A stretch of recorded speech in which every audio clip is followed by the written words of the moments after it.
nessa era digital, seria muito mais cômodo para o conjunto dos movimentos sociais fazer uma espécie de votação online, fazer uma espécie de petição, assim como todas que tem por aí, que inclusive são absolutamente legítimas.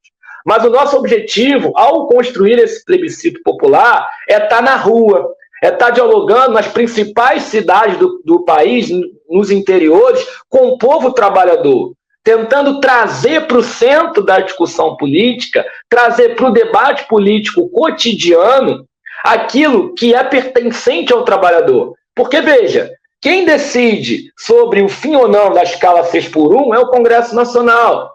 Quem decide sobre a isenção do imposto de renda para quem ganha até R$5.000 ou não decide, também é o Congresso Nacional. Agora, quem vai sofrer as consequências disso é o povo brasileiro.